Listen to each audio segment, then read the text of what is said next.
नमस्कार। यो हो समाचारमा स्वागत छ। म दिपेश घिमिरे। म अपेक्षा तिमिल सेना। सुरु गरौँ अहिलेसम्मका प्रमुख समाचारबाट।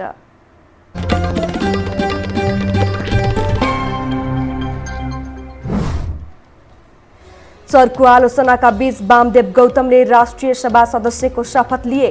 राष्ट्रिय सभाको गरिमा र प्रतिष्ठा जोगाउने गौतमको प्रतिबद्धता। कोरोना संक्रमणले नेपालमा आज 4 जनाको मृत्यु, 1246 जना नयाँ संक्रमित भेटिए।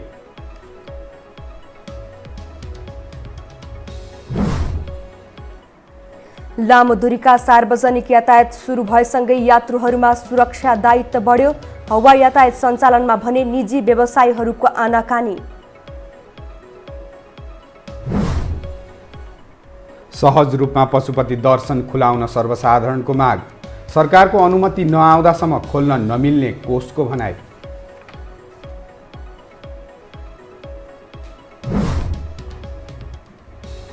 र फिफाले सार्वजनिक गरेको नयाँ विश्व वरियतामा नेपाल 170औं स्थानमा। दक्षिण एसियामा भारत र मालदिप्स नेपालभन्दा अगाडि।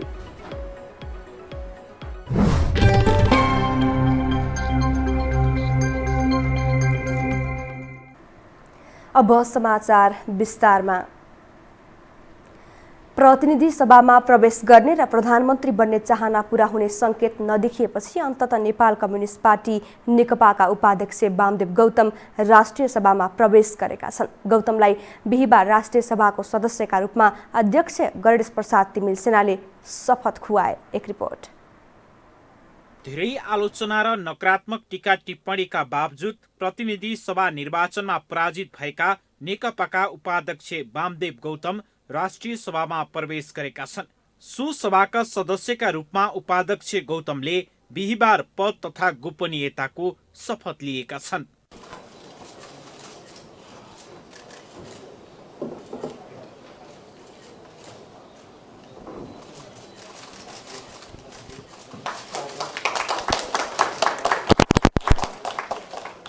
गत सोमबार मन्त्री परिषद बैठकले गौतमलाई विज्ञको कोटामा राष्ट्रिय सभा सदस्यमा मनोनित गर्न राष्ट्रपति समक्ष सिफारिस गरेको थियो।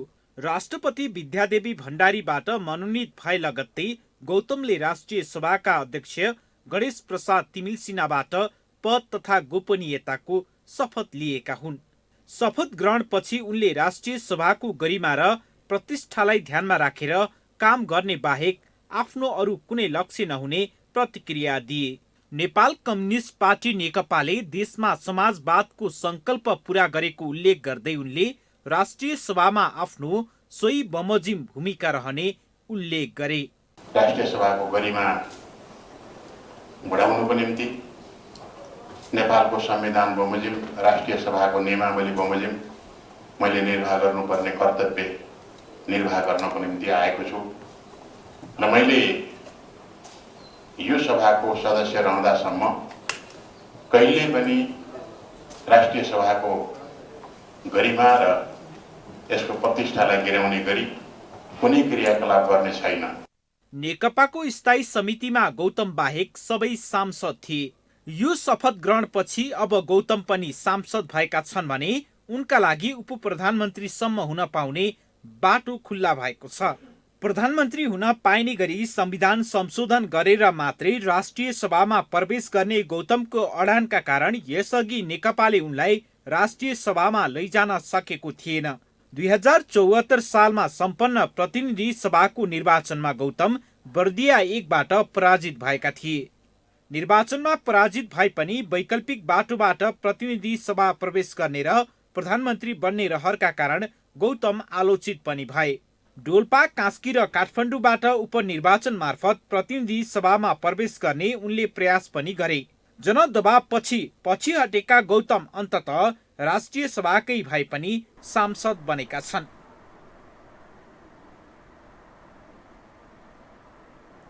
नेपालमा कोरोना भाइरसको संक्रमणबाट थप 4 जनाको मृत्यु भएको छ। स्वास्थ्य तथा जनसङ्ख्या मन्त्रालयका अनुसार 3 महिला र 1 पुरुषको मृत्यु भएको हो।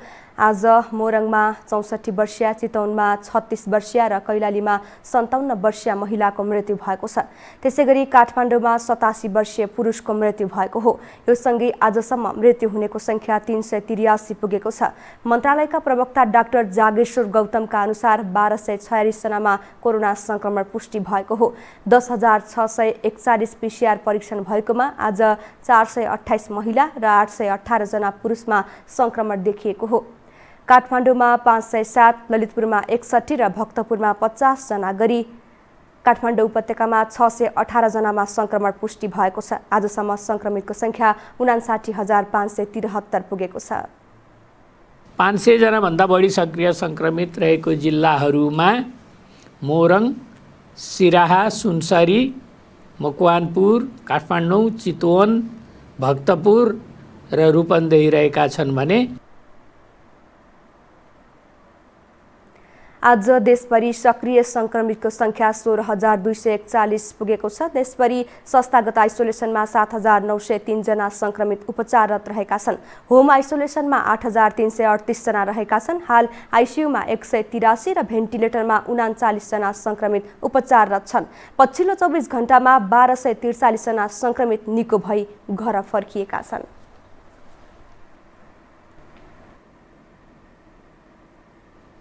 अब बाँकी समाचार। नेपालका भिआइपीहरूमा पनि कोरोना संक्रमण बढ्दै गएको छ। शीर्ष नेता, जनप्रतिनिधिदेखि सुरक्षा क्षेत्रका अधिकारी र व्यापारिक घरानाका प्रतिष्ठित उद्योगीहरूमा समेत कोरोना संक्रमण भइरहेको छ। एक रिपोर्ट। कोरोना संक्रमणको उच्च जोखिममा रहेको नेपालमा पनि एकपछि अर्को गर्दै भिआइपीहरूमा संक्रमण देखिन थालेको छ।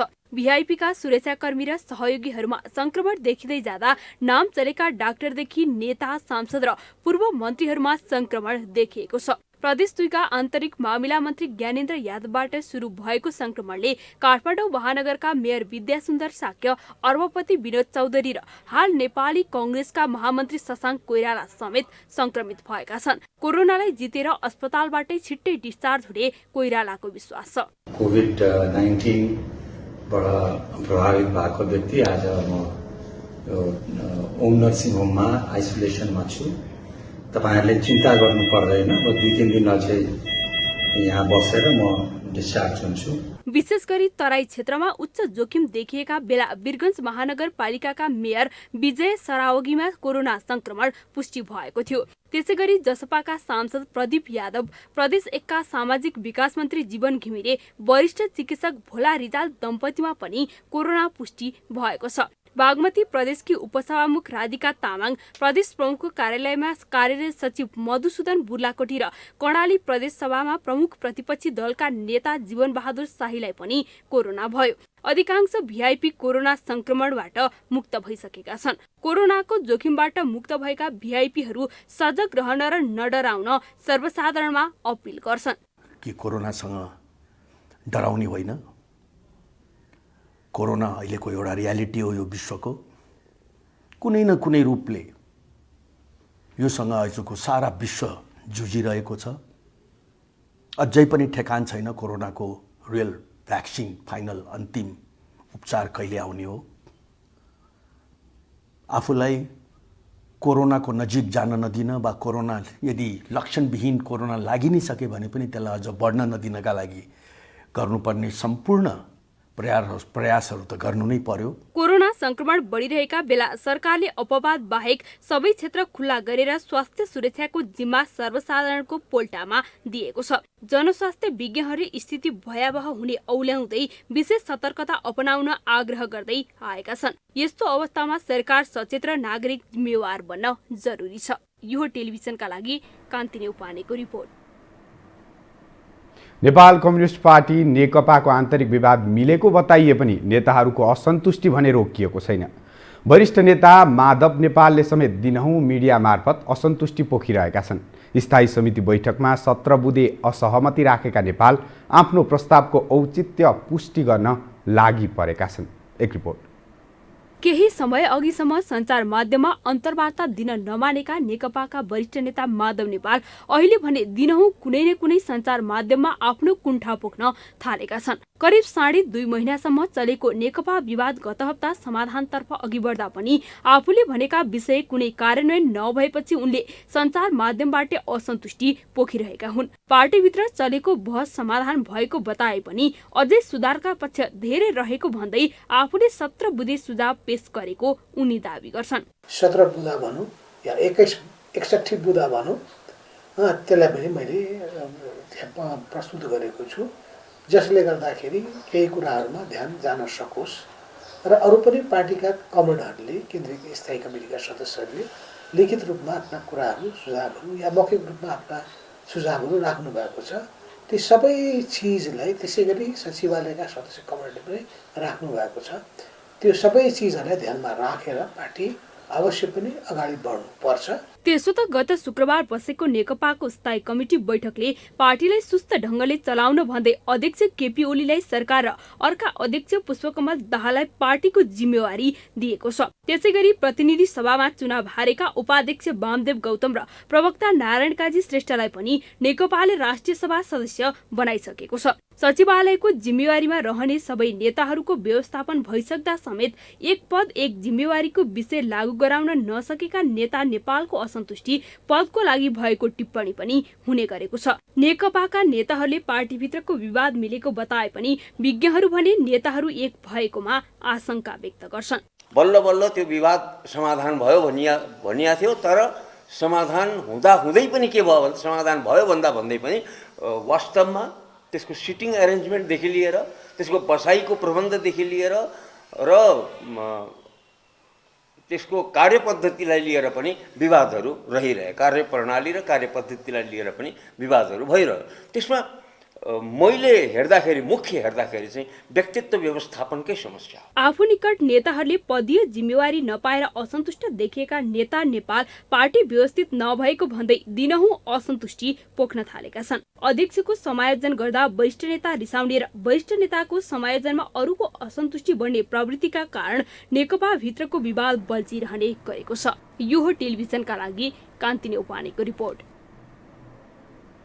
हामीसँग समाचार अझै बाँकी छन्, अहिलेलाई विश्राम।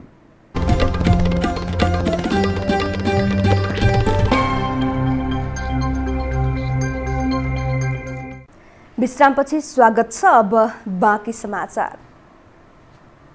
करिब 6 महिनादेखि बन्द रहेको लामो दूरीका सार्वजनिक यातायात बिहिबारबाट सञ्चालनमा आएपछि बसपार्क क्षेत्रहरूमा चहल पहल सुरु भएको छ। बसपार्क खुलेको पहिलो दिन बसपार्क व्यवस्थापनले औषधि छर्केर बस पार्कहरू सञ्चालनमा ल्याएको हो। काठमाडौँको नयाँ बसपार्कमा आजैबाट कम्प्युटर प्रणाली मार्फत टिकट बुकिङ समेत खुल्ला भएको बसपार्क व्यवस्थापनले बताएको छ। कोरोना महामारीको जोखिमका बीच बिहिबारबाट सबै प्रकारका सार्वजनिक यातायात सञ्चालनमा आएका छन्। करिब 6 महिना बन्द रहेको लामो दूरीका यातायात समेत सञ्चालनमा आएको छ। नयाँ बसपार्क सञ्चालनको जिम्मा पाएको लोत्से बहुउद्देश्य प्रणालीले यात्रुहरूको सुरक्षालाई ध्यान दिँदै बसपार्क क्षेत्रमा भौतिक दूरी कायम गर्न, मार्किङ गर्ने, रेलिङ राख्ने तथा विद्युतीय प्रणाली मार्फत टिकट बुकिङ गर्न सकिने व्यवस्था पनि गरेको छ। गाडी होस् या 100 वटा गाडी होस्, त्यसको जिम्मेवारी लोसेले म्यानेजमेन्ट लिइसकेपछि सरकारले नीतिगत रूपमा यहाँका व्यवसायिक गाडी टिकट काटेर जान पाउनुपर्छ भनिसकेपछि हामीलाई दिएको जिम्मेवारी त हामीले त गर्नु पर्यो हजुरको। अब योभन्दा अगाडि भएको थिएन। अब यो कोभिड-19ले त्यो औषध जुड्यो हजुरको। जुट्दै गर्दा अहिले हामीले के गर्छ सबलाई अफलाइन गरेका छौँ हजुरको, किनभने हामीले त सुरुमा डाटा लिनु पर्यो सबै गाडीको। अब भोलि उहाँले कहाँबाट चलाउनु भएको छ त्यो डाटा हामीले इन्ट्री गरिसकेपछि त्यसपछि हामी अनलाइनमा दिन्छौँ हजुरको। त्यसपछि बिहिबार लामो दूरीको यातायात सञ्चालनमा आएको पहिलो दिन यात्रुहरूको चाप भने सामान्य रहेको छ।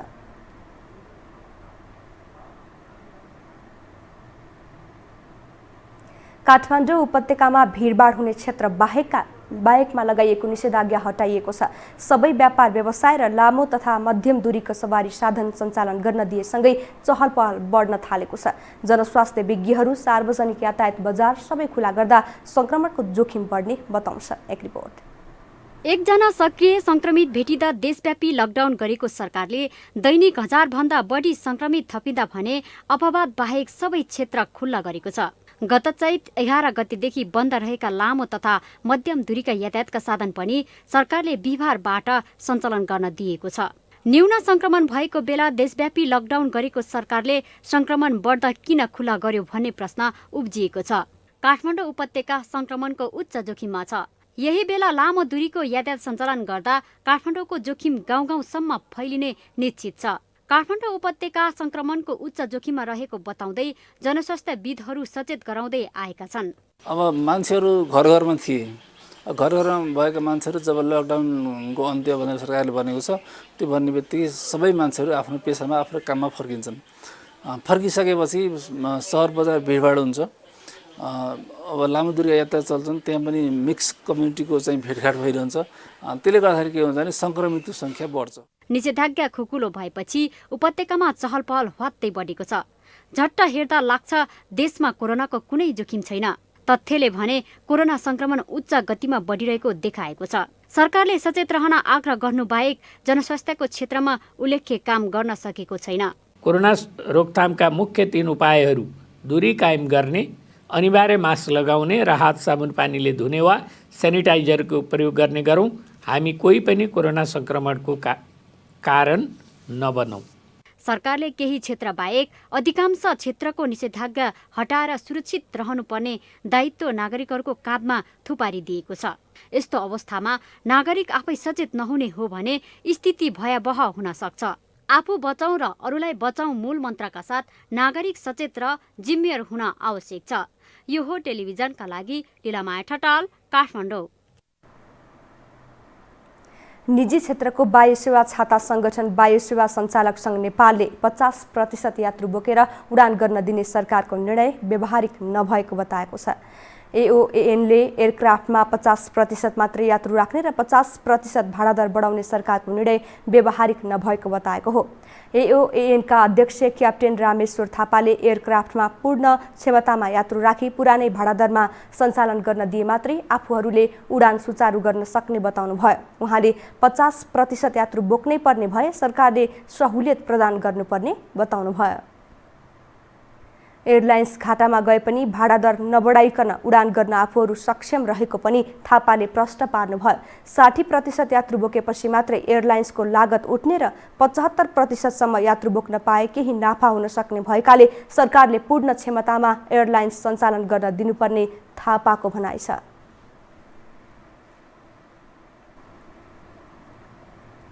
अब बाँकी समाचार। बाढी पहिरोको उच्च जोखिममा रहेका बस्तीहरूको स्थानान्तरण र पुनर्निर्माणका लागि 10 दिनभित्र कार्यविधि तयार गरिने भएको छ।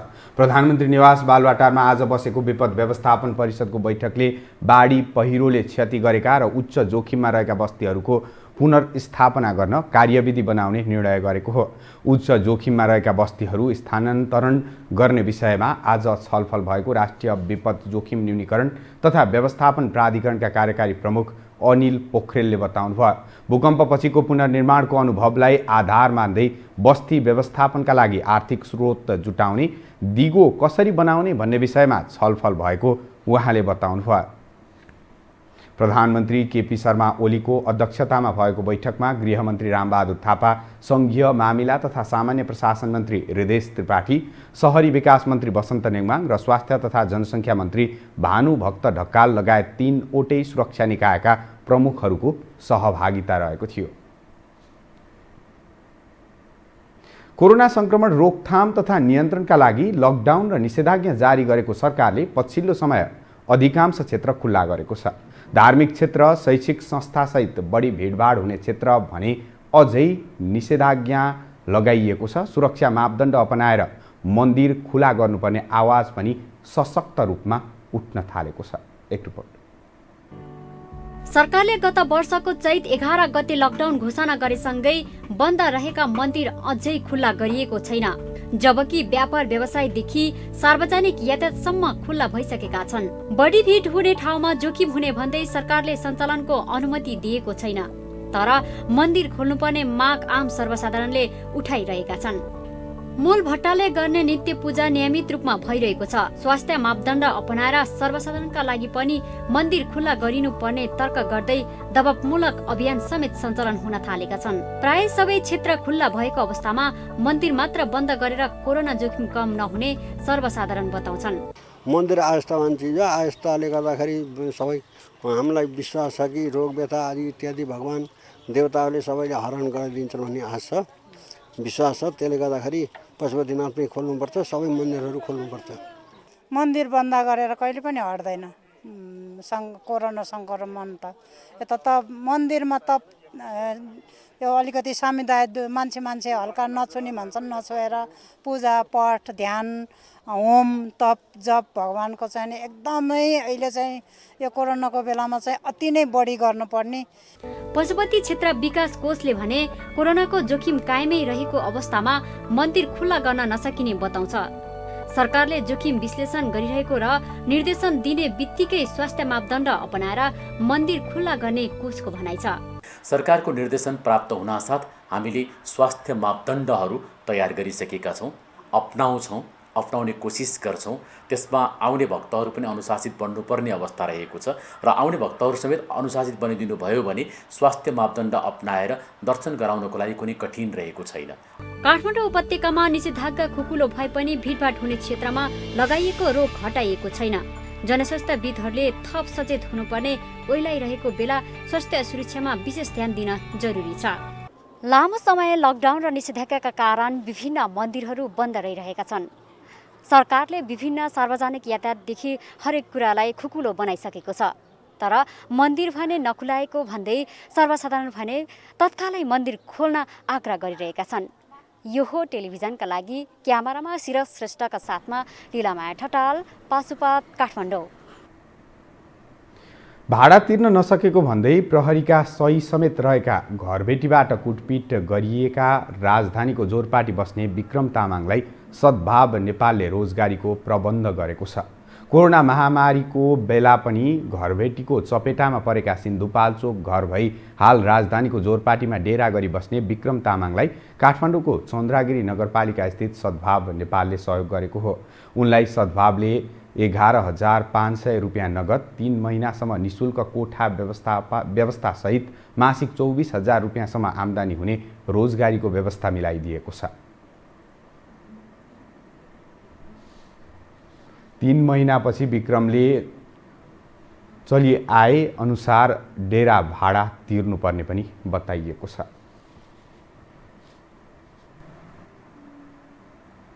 अब पालो आर्थिक समाचारको।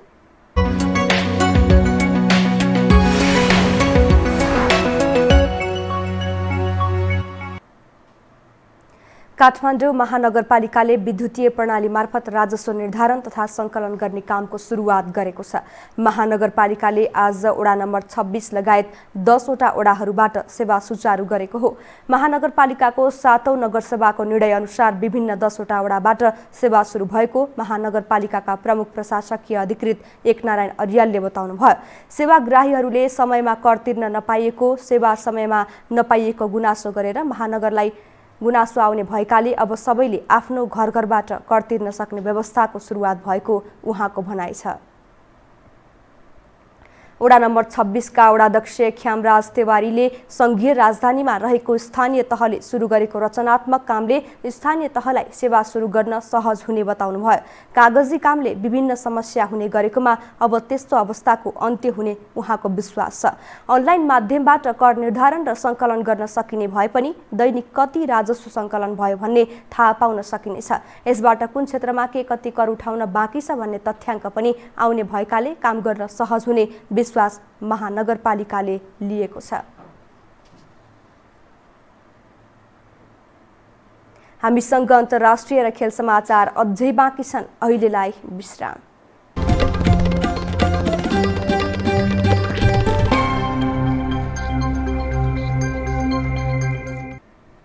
विश्रामपछि स्वागत छ। अब पालो अन्तर्राष्ट्रिय समाचारको।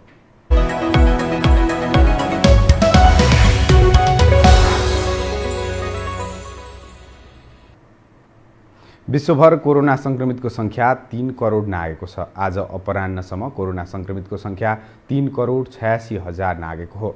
संक्रमित मध्ये 2 करोड 18 लाख भन्दा बढी निको भएका छन् भने 9 लाख 45 हजार भन्दा बढीको मृत्यु भइसकेको छ। छिमेकी देश भारतमा कोरोना संक्रमितको संख्या 51 लाख नागेको छ। संक्रमित मध्ये 40 लाख 29 हजार निको भएका छन् भने 83 हजार भन्दा बढीको मृत्यु भइसकेको छ।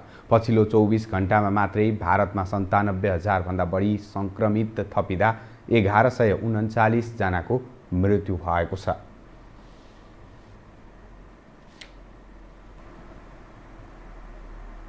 अब खेलकुद समाचार।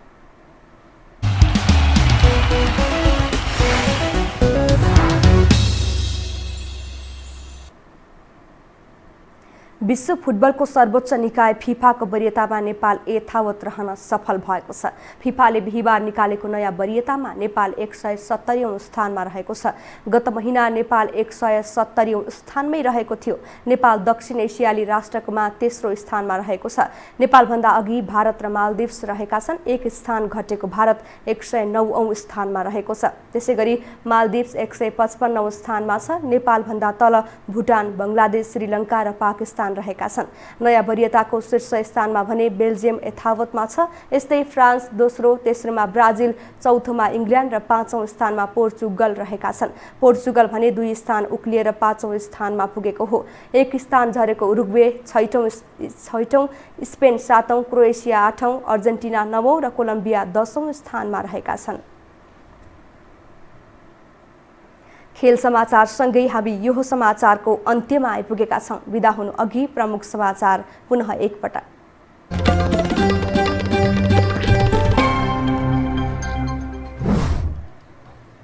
चर्को आलोचनाका बीच वामदेव गौतमले राष्ट्रिय सभा सदस्यको शपथ लिए। राष्ट्रिय सभाको गरिमा र प्रतिष्ठा जोगाउने गौतमको प्रतिबद्धता।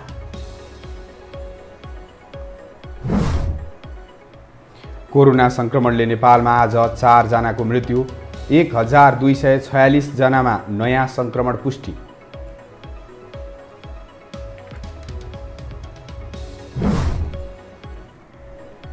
लामो दूरीका सार्वजनिक यातायात सुरु भएसँगै यात्रुहरूमा सुरक्षा दायित्व बढ्यो। हवाई यातायात सञ्चालनमा भने निजी व्यवसायीहरूको आनाकानी। सहज रूपमा पशुपति दर्शन खुलाउन सर्वसाधारणको माग। सरकारको अनुमति नआउँदासम्म खोल्न नमिल्ने कोषको भनाई।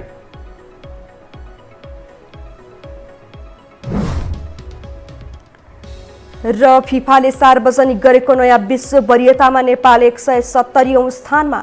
दक्षिण एसियामा भारत र मालदिप्स नेपालभन्दा अगाडि।